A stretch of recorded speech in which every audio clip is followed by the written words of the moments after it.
Kyle Venbach. I'm a plant-based athlete and personal trainer in the Ottawa area.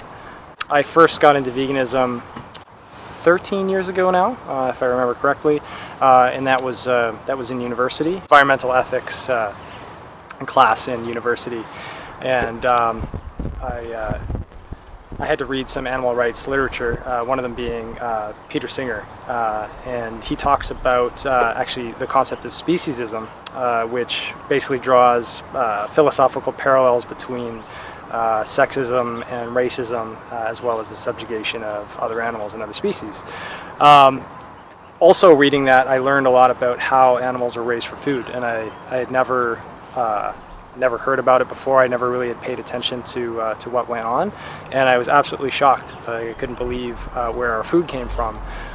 So I made a mental note that at some point I would have to change my diet, but as these things tend to go, it still took over a year before I decided to change.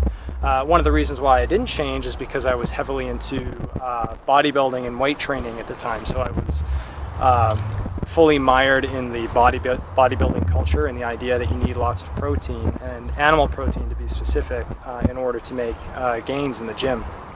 But after a while, actually after watching, this is the funniest thing, but it's Texas Chainsaw Massacre, I kind of made the emotional connection. So the Peter Singer was this is the sort of philosophical and logical connection. Texas Chainsaw Massacre, if you haven't seen it, the murderer Leatherface treats human beings the way cattle and animals are treated in slaughterhouses.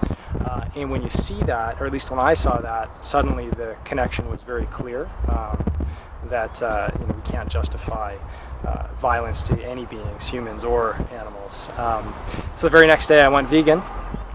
And lo and behold, I still had my muscles the next day, and I still had them, weeks and months later, and I was able to fully excel in the sport that I was into at the time.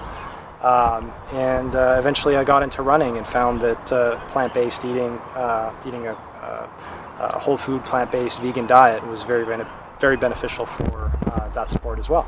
One of the biggest things to focus on, especially in a whole food plant-based diet, is getting enough calories in, especially when you're expending a lot. So I focus on staple foods, very simple, traditional kind of foods like rice, potatoes, whole grains of any type, oats, but I'm also a big fruit eater, so breakfast is always a big breakfast of fruits. I like simple meals like maybe just mangoes or big banana smoothies and fruit smoothies, things like that.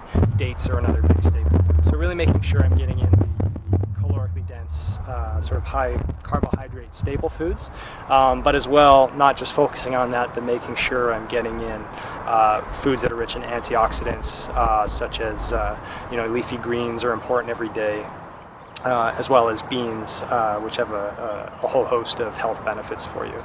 So not just focusing on the calories, which is really easy to do, but also making sure I'm getting the calorie-dense foods, but also the nutrient-dense foods. My main sport is running. I'll cross-train often with cycling, which I really enjoy. I haven't gotten competitive at the cycling yet, but my week usually consists of probably between 7 to 10 hours of running when I'm in sort of peak training, and maybe just 5 or 6 hours of running over the winter time, and then I'll cross-train a little more on the bike. Right now I'm training for an event called the Endurun, which is a multi-day event. So it's 7 stages over 8 days, 100 miles. And it's a variety of running. So there's road races, there's hilly races, there's cross-country, trail and time trial races. So you really need to be a well-rounded runner. But a lot of the long events are trail running. So right now I'm really enjoying getting out into Gatineau Park with my buddies from Mountain Equipment Co-op. And we'll do long runs up to 30K out on the trails. Trying to smash up those hills as hard as we can to really build the leg strength for hill climbing.